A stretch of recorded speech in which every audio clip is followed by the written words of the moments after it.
I was born in Philadelphia, Pennsylvania. My mom says that my sister Helen and I were born in a house at 1261 in Patton Street.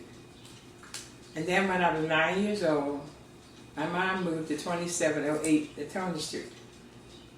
There was 11 of us, my sisters and brothers. We had a happy family. My mother raised us to love the Lord. We didn't go to church, we didn't go anywhere. And she was a good woman. She not only took care of us, but she helped many people in the neighborhood. Most of the downtrodden people would look down on her. Mom would always feed somebody. She would always take them in. And she raised us to love the Lord. And I'm so glad about that. Most of all, we had a very close family at that time. My 6 brothers and 4 sisters. And we always would love to help one another. I remember that. Andrew, we had like partners in my family because there was 11 of us. I took care of Andrew, people took care of brother, Helen took care of one, and Pauline, my sister, took care of another. And because the girls were older than the boys. And my mom was a woman who loved to cook. And I can still see her cooking and making bread and all those things. She never believed in canned food. She would always make everything fresh from the start. From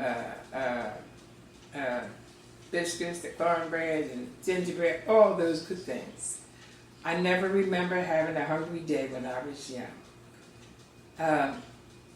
Also, South Philadelphia, to me, is home because it is my home. I went to Benson Elementary School, Warden Reed, and I finished South Philadelphia High School for Girls in 1948, which then it wasn't co-ed. It was South Philadelphia High School for Girls and South Philadelphia High School for Boys. Poetry, as I said before, comes easy to me. Like I said, I've written one poem when I was 10, and then through the years, everything that I looked at and I really, truly liked inspired me to write poems. I could look at a tree, I could write a poem. Or any incident that stayed in my mind, I could write poetry. It just came so easy to me. It was like a story that I was telling, and I liked it. And as I grew older, I began to realize that it was a gift from God. And when I became a preschool teacher at 2515 Germantown Avenue, Philadelphia Parent Child Center, I would write poems for the students and whoever asked me. And I would put these poems away, and I would save them. Many of them I had lost.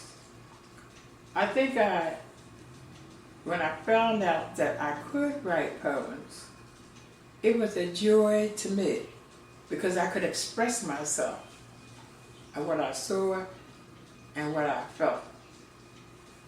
Poetry tells a story.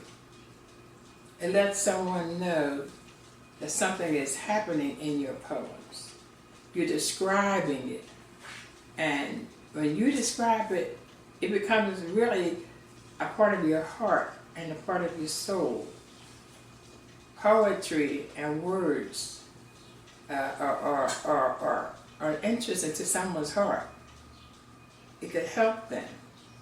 Sometimes you can heal things within us. And I believe when poets write poems, they should think about exactly what they're doing. Because someone's going to pick that poem up and read it, and it might help them in a trying situation, or maybe sickness or whatever. I just love poetry. I love to tell the story which the Lord has given me.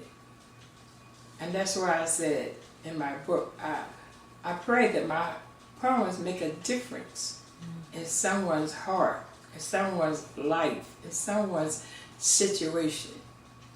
I feel my poems, And when I feel them, I put them on paper, praying and hoping that someone, when they read it, will be uplifted. And I thank God that He gave me this gift. And most of all, I thank Him because I was 81 years old before I even had a book out. But you know, I read in the Bible that the dear Lord said, your latter days will be better than your former days. And that is so true. So I say to you who read my poems, just remember, if you have poems or a book or something, it doesn't matter how old you are or how young you are or where you are, God can use you. And I thank Him for using me.